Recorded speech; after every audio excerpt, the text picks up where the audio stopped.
e que está nas Escrituras, O que entendeu? está nas Escrituras sobre Israel? Futuro de Israel.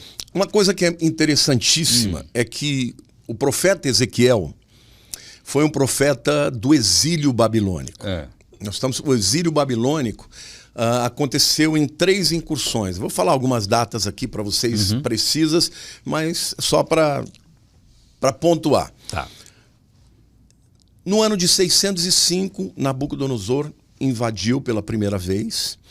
Ele fica sabendo que o pai dele morreu, então ele tem que voltar, mas ele leva consigo alguns jovens nobres, como Daniel, Sadraque, Mesaque e Abednego da Bíblia. Tá? Ele volta depois em 597, e aí leva o rei e leva os filhos, porque o rei começou a fazer aliança com o Egito, aí não quis pagar os impostos, aí ele vai lá e fala, olha, eu vou matar os seus filhos na sua frente, depois vou furar seus olhos. E assim foi. E pela terceira vez ele invadiu no ano 586, destruiu o templo, levou tudo que tinha de riquezas do templo e levou toda a população de Israel. Eles ficaram cativos por 70 anos, como estava profetizado por Jeremias. Bom, quem é que liberta o povo de Israel? Foram os persas. Foi Ciro o Grande. Ele vem, estava tendo um grande banquete nos jardins suspensos da Babilônia, que era uma das 7 maravilhas. Ele desvia o rio Eufrates, que passava por dentro da grande Babilônia, e os caras enchendo a cara, e ele entra Pelo rio. Pelo rio seco. Quando ele chega lá dentro, Belsazar é pego de surpresa. Mas antes disso, Deus mostrou para ele uma inscrição na parede escrita Mene, Mene, Tekel, Upharsin. Foste pesado na balança, foste achado em falta. Hoje o teu reino vai ser tirado de ti. Como ele não entendeu o que estava escrito, mandou chamar Daniel. Daniel interpretou e disse, hoje o reino da Babilônia cai. E caiu exatamente como Deus falou. Ciro o Grande, quando ele vem junto com Dario, que é o seu general, que era persa, que era medo, né, porque os medo-persas fizeram aliança. Ele chega e vai tomar o palácio e ele encontra Daniel. E Daniel o recebe e fala, bem-vindo. Nós esperávamos por você. Ele, como assim? Aí ele mostra uma profecia de Isaías, em que Deus chama Ciro de meu pastor e usa o nome dele, dizendo que ele iria libertar o povo.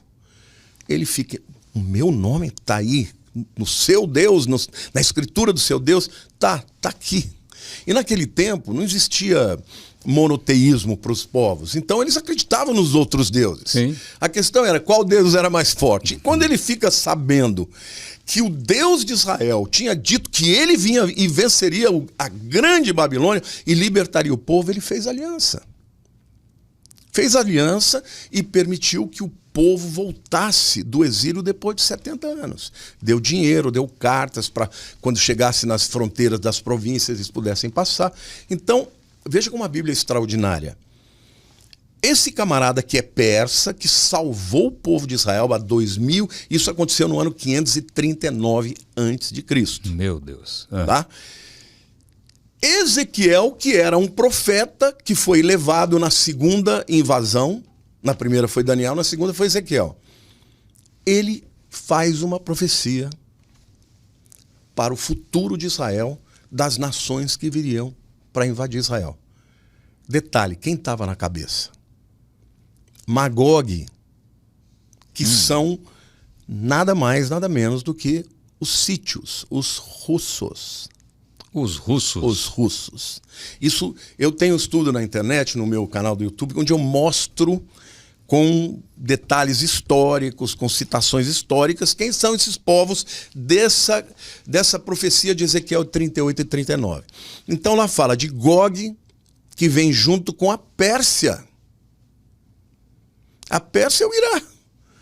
Agora, olha o cara, sabe que o Irã, que os persas estão libertando, estão sendo aliados, ele diz, mas no futuro eles vão vir para destruir Israel. Então essa profecia tem mais de 1.500 anos. 2.500 anos. 2.500 anos. E fala das nações que virão, Gog e Magog, para invadir Israel. Rússia e Irã. Rússia, Irã, Turquia, Síria, todas essas nações aí. Todas as que hoje já estão alinhadas contra Israel. Ok, ele disse que essas nações viriam, mas ele diz algo mais nessa profecia do que vai acontecer, não? Ele diz que Deus vai intervir do céu e vai acabar com tudo. Já aconteceu isso em Israel. Já várias vezes. Muitas vezes. Dessas... Eu sou ruim demais de guardar nome, mas eu fui num lugar lá que tem um tanque de guerra, que é um morro, é logo na divisa ali da... Eu não sei, a divisa acho que é com a Síria. É nas colinas de Golã. Colinas de Golã. E aí dizem ali que tinha o último tanque com pouco armamento e que vinha vindo vários tanques. E quando o comandante do país que estava atacando Israel, ele viu... Era Síria. Era Síria. A Síria, o comandante da Síria viu nos céus ali anjos dizendo para ir embora. Largaram tudo e foi embora. Tudo foi embora. Foi embora. Existe um documentário que você pode até procurar no YouTube, chama Against All Odds. A tradução é Contra Todas as Probabilidades. Procura, é de um jornalista da New York Times. Ele só faz entrevistas, ele é judeu, mas ele é um judeu secular, não sei nem se crê na existência de Deus. Ele fez uma análise de várias das guerras que Israel travou. A primeira guerra, que é esta que você está falando, a primeira guerra foi a Guerra da Independência. Por quê? Porque no fim de 47 a ONU votou, né, o plano de uma solução para 2 estados, dividiu a terra. E o Brasil foi... E o Brasil, através de Oswaldo Aranha... Voto de Minerva. Exatamente, por isso que o Brasil sempre foi abençoado. Sempre. Só que ninguém teve coragem de fazer acontecer. Então chegou janeiro, fevereiro, março, abril, ninguém fazia. Chegou no dia 14 de maio de 48, Davi Ben-Gurion, que é o camarada que tem o nome no aeroporto. Tudo, as avenidas, tudo. Ele juntou, eu já fui várias vezes na casa dele, quando eu vou levando grupos, eu vou lá. E a gente tem a oportunidade de estar no local onde ele fez o discurso e a gente vê o vídeo e ouve a voz dele. Não. É maravilhoso, é de chorar. Ai. E aí ele declara, hoje nasce a nação de Israel. E interessante, porque quando terminou a guerra, você tem a guerra de 45, de 39 a 45, a Segunda Guerra, você tem milhões de judeus que ninguém queria receber. Então eles enchiam os navios aportavam nas nações e as nações falavam, não, eu não quero. Ninguém queria. Chegaram a propor em dar um pedaço de uma terra na África para que pudesse criar um novo Israel. Aí eles falaram, não, na África não tem o Rio Jordão, que Deus abriu através de Josué. Na África não tem as montanhas, não tem o Carmelo, onde Elias venceu os profetas de Baal. Nós queremos a nossa terra. E aí ficou nessa celeuma até que votaram, então, uma solução de 2 estados. Israel recebeu a maior parte só em deserto. Só deserto, que hoje é verde. O que aconteceu? Israel aceitou. Mas os árabes, a Liga das Nações Árabes, falou, não aceito. Votaram, Israel ganhou por um voto, com o voto de Minerva do Oswaldo Aranha, que naquela noite estava presidindo a sessão da ONU. Bom, chegou no dia 14 de maio, Davi Ben-Gurion declarou o nascimento de Israel. Falou, nós vamos tomar posse. No dia seguinte, todas as nações árabes começaram a Guerra da Independência. Agora, esses camaradas não tinham treinamento, eles não tinham armas. Os judeus. E os outros tinham. Imagina, gente que veio do Holocausto, sabe? Gente sofrida. Mas Deus esteve com eles. Porque em menos de 1 ano e meio, Israel venceu a Guerra da Independência, o armistício foi proposto pelos árabes, e no final das contas, Israel tinha muito mais terra do que aquela que ele tinha aceitado na partilha que os árabes falaram não. Entendeu? Acabou conquistando mais terras ainda. Muito mais terra.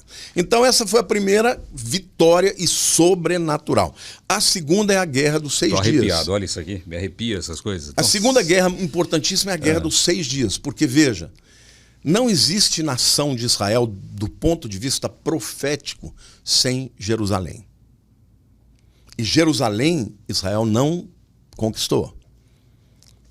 Israel ficou com um pedaço de Jerusalém ocidental, que é onde está lá o Muro das Lamentações, né? Com uma parte, mas não tinha, de fato, acesso a Jerusalém. Na Guerra dos 6 Dias, o que aconteceu? As tensões começaram a aumentar muito. No início do ano de 67... Entre quem? Entre todas as nações árabes, Ok. de Síria, Iraque, Egito, era sempre o Egito que encabeçava isso aí tudo, para extirpar Israel, para acabar com Israel. Eles ficaram com gana, querendo eles nos vencer, mas nós vamos acabar com eles. Pra você ter uma ideia, Tel Aviv, as praças de Tel Aviv estavam sendo preparadas para serem cemitérios. O povo judeu achava que iria perder a guerra, porque eram 3 milhões de judeus contra 50 milhões de árabes.